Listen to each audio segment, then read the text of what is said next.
Alright, in this video I want to show you how to make an EDL from scene cut detection. We're here in the media page. Scene cut detection only works in the media page. I'm going to choose this feature and right click, and I'm going to hit scene cut detection. It's going to pop up our window. How this works is you have a threshold bar, and if it sees a cut, it's going to make a marker on the timeline. It'll be green. If it doesn't think it's a cut, it'll be gray.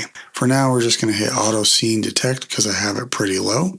As it makes these green markers, that's where it's going to put a cut in your list over here on the right. Wherever there's a gray mark, it's not going to be included in the list, but we can double check it.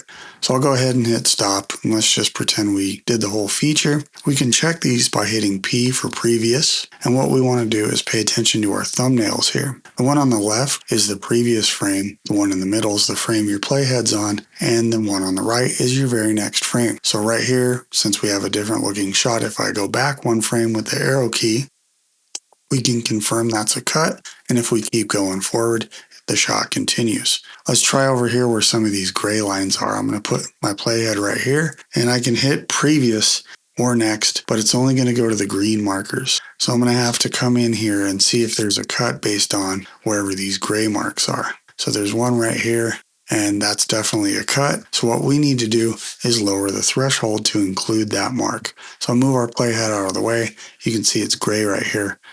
I'm going to lower our threshold down until those two marks that were gray are now green. I'll hit auto scene cut one more time just so it can review that lower threshold and add some cuts into the timeline. Now normally you can add these into the media pool. I'm going to go ahead and hit stop. You have this bottom right says add cuts to media pool. Now it'll basically make a whole bunch of clips based on every one of these little cuts. But you can also make this an EDL. So what I'm going to do is go to the upper right here on our three dot menu. I'm going to go down to Save EDL. It's going to say Conform Settings.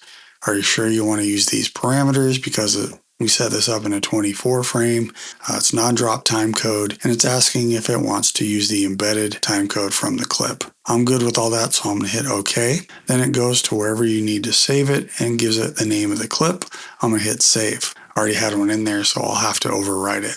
So now we're done with scene cut detection. Okay, now let's go to the edit page. Now here's the important factor. If you have a bunch of clips or other media in your bin, it might associate those with the timecode. All these start at hour 1, so we need to have it look just for this once upon a time media. So I'll go ahead and make a new bin here, and I'll just call it once. I'm going to drop our feature into the folder and go in.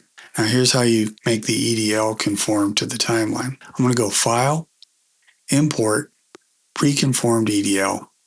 Now it's going to ask me to find the EDL that we saved.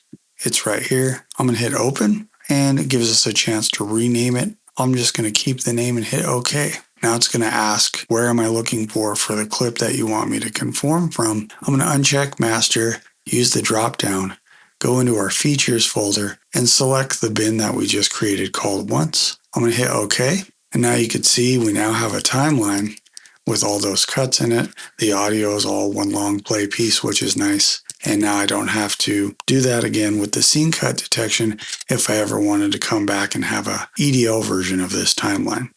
So that's how you can make an EDL with your scene cut detection. All right, I hope that helps. Thanks for watching. See you guys on the next one.